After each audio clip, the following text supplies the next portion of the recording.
आइए,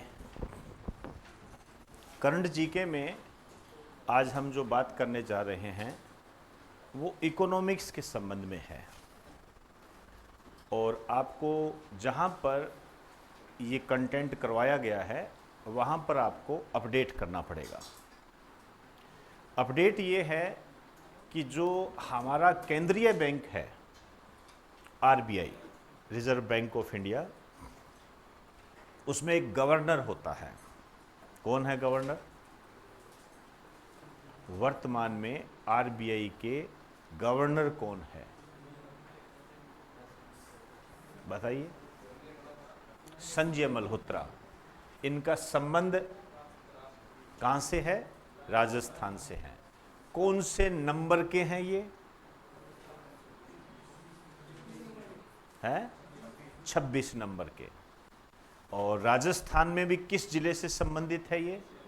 बीकानेर से। तो संजय मल्होत्रा ये आरबीआई के गवर्नर है, 26वें नंबर के हैं, बीकानेर से संबंधित है, राजस्थान के बच्चों के लिए बेहद इंपॉर्टेंट है ये।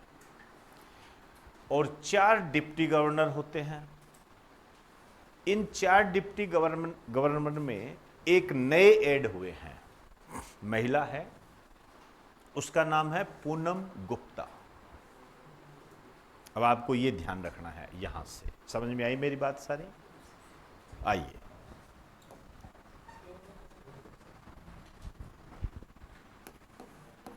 आरबीआई के नए डिप्टी गवर्नर, ध्यान रखना मैं डिप्टी गवर्नर की बात कर रहा हूं। ये है पूनम गुप्ता। पूनम गुप्ता है ये आरबीआई के नए डिप्टी गवर्नर।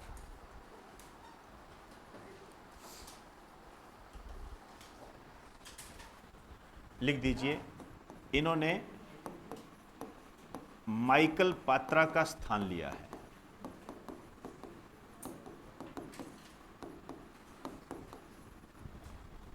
आरबीआई में जो डिप्टी गवर्नर होते हैं ये कुल कितने होते हैं? टोटल 4 होते हैं, जिसमें से एक तो हो गई पूनम गुप्ता, ठीक, और अन्य इनके नाम आपको पता होना चाहिए। जब हम पुराने पेपर देखते हैं तो आपके यहाँ पर इस तरीके से क्वेश्चन बना हुआ है कि निम्न में से कौन डिप्टी गवर्नर नहीं है आज की डेट में, वर्तमान के अंदर। क्लियर? तो एक तो है एम राजेश्वर राव, टी रवि शंकर। ये रवि है, ध्यान रखना, RABI ऐसे लिखा जाता है इंग्लिश में जब लिखते हो, टी रवि शंकर। तीसरे हैं स्वामीनाथन जानकी रमन। तो आज की डेट में आरबीआई में जो डिप्टी गवर्नर की व्यवस्था होती है, जिसमें 4 डिप्टी गवर्नर होते हैं, उनमें से एम राजेश्वर राव है, टी रविशंकर है, स्वामीनाथन जानकी रमन है, पूनम गुप्ता है। तो अपने नोट्स में इसको अपडेट कर लें, ये महत्वपूर्ण बात है। क्वेश्चन आए हुए हैं इस पर। जब नया बनता है, चेंजेस होते हैं, तब ये क्वेश्चन आता है कि निम्न में से वर्तमान में कौन सा डिप्टी गवर्नर नहीं है या है। हो सकता है आपको माइकल पात्रा नाम दे दें, जनवरी 2025 में ये रिटायर हो गए, ठीक है, इनका कार्यकाल समाप्त हो गया। ये अब जो हम ये बात कर रहे हैं कि आरबीआई के जो गवर्नर होते हैं, ये भी बहुत महत्वपूर्ण बात होती है। गवर्नर संजय मल्होत्रा ये नए बने हैं।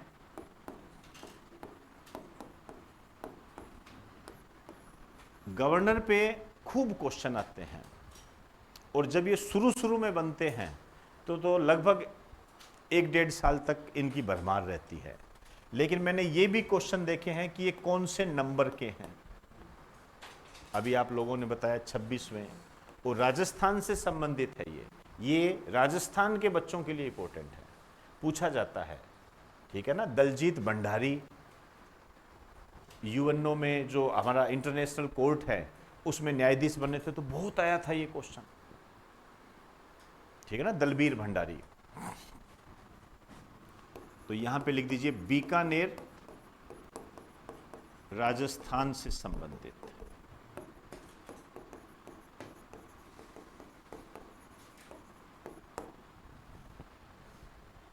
तो आरबीआई है। इस संबंध में यदि हम बात करें तो भारत का केंद्रीय बैंक है। 1 अप्रैल 1935 को आरबीआई एक्ट 1934 के तहत इसकी स्थापना हुई थी। शाही आयोग था, उसकी सिफारिशों के आधार पर हुई थी, और मुंबई इसका हेड ऑफिस है। इसको जो नेशनलाइज किया गया था, इसका जो राष्ट्रीयकरण किया गया था, ये भी बहुत महत्वपूर्ण है। हालांकि ये चीज़ें आपको नोट्स में करवाई हुई है, इसलिए मैं ज़्यादा इस पर जोर नहीं दे पा रहा हूँ, आवश्यकता नहीं है, आप जानते हो। लेकिन ये ऐसे क्वेश्चन है जो खूब पूछे जाते हैं। नेशनलाइजेशन, ये तो गोद लिया हुआ क्वेश्चन है। ये किया गया था 1 जनवरी 1949 को, ये किया गया था। मतलब ब्रिटिश सरकार ने जो पूंजी लगाई थी, उस पूंजी को भारत सरकार ने वापस लौटा दिया था। इसका एक विदेश में रीजनल ऑफिस भी है, लंदन के अंदर। तो आपको कुछ छोटी मोटी चीज़ें मैं याद दिला रहा हूं। इसका जो रीजनल ऑफिस है, ये लंदन के अंदर है, ध्यान रखें। ये कई बार एग्जाम के अंदर आते हैं। इसके जब संगठन की बात करेंगे तो सरकार के तीन मेंबर इसमें बैठते हैं, जो कि मौद्रिक नीति का निर्धारण करने में महत्वपूर्ण भूमिका निभाते हैं। हालांकि 3 ही आरबीआई से होते हैं, तो टोटल ये 6 होते हैं। क्लियर? मैंने इस संबंध में आपको इकोनॉमिक्स के अंदर कराया हुआ है, याद कीजिए। मैंने आपको उर्जित पटेल समिति के बारे में बताया था। उर्जित पटेल समिति, आरबीआई जो मौद्रिक नीति डिसाइड करता है, उस संबंध में उर्जित पटेल समिति ने सिफारिश दी थी कि एक मौद्रिक नीति पॉलिसी बनाई जाए। उसके तहत उसमें 6 सदस्य थे, 3 आरबीआई से, 3 सरकार के। ये वर्तमान में ये सिस्टम है, ध्यान रखें ये चीज़ें। तो आरबीआई अपने आप में महत्वपूर्ण है, बहुत सारे काम करता है। 200 करोड़ की न्यूनतम राशि इसे अपने पास रखनी होती है, जिसमें से 115 करोड़ रुपए मूल्य का क्या होता है? गोल्ड होता है, और 85 करोड़ का क्या होता है? विदेशी मुद्रा होती है। क्लियर होगी मेरी बात सारी? तो आरबीआई आपके लिए हमेशा टॉप टू टॉप इंपॉर्टेंट रहता है, इसको बिल्कुल भी नज़रअंदाज करने की आवश्यकता नहीं है। हमारे सामने एक नया अपडेट आया पूनम गुप्ता के रूप में, तो इसको आप ध्यान रखें, अपने नोट्स में इसको अपडेट कर लो। आज कर लोगे तो हो जाएगा। आप सोचो कि मैं कल कर लूँ, तो आपको विश्वास दिलाता हूँ कि कल तो नहीं होगा। क्लियर? चलिए जी, धन्यवाद।